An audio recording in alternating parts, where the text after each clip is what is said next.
Сәлем, дуслар. Сәлем, қызлар һәм малайлар. Бүгін бізде қонақта стюардесса Айсулу Сәләхова. Исәнмісіз? Исәнмісіз.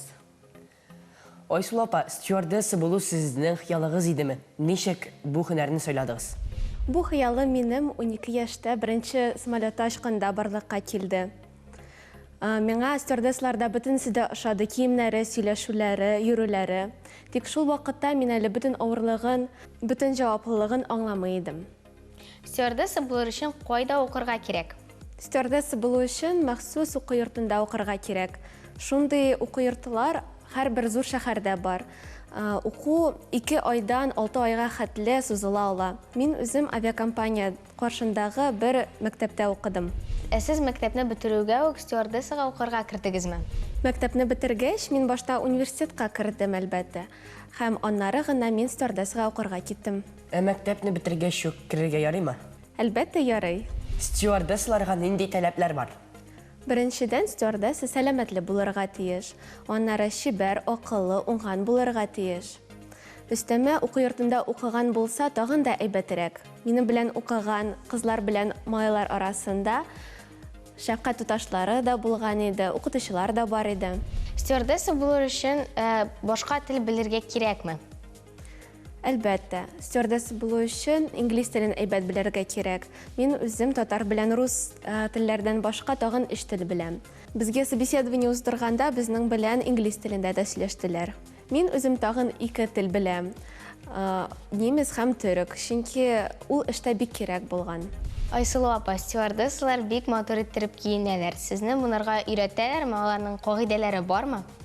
Әйе, шул бүтән кагыйдәләрне безне мәктәптә өйрәтәләр. Безне өйрәтәләр дөрес итеп киенергә, бизәнергә, ничек кешеләр белән сөйләшергә. Әлеге һөнәрнең уңай һәм тискәре яклары нинди?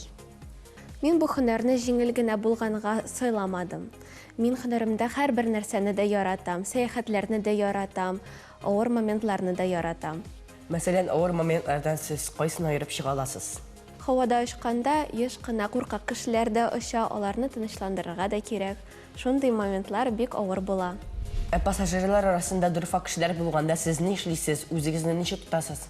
Ул очракта без елмаярга гына тиеш, аларга булышырга тиеш, алар курка бәлки. Берәр проблема бар микән дип сорарга тиеш. Бу һөнәрне сөйләгәндә әти-әниегез каршы түгел идеме? Юк, минем гаилә бер кайчанда каршы булмаган иде. Алар мине гел аңлыйлар иде.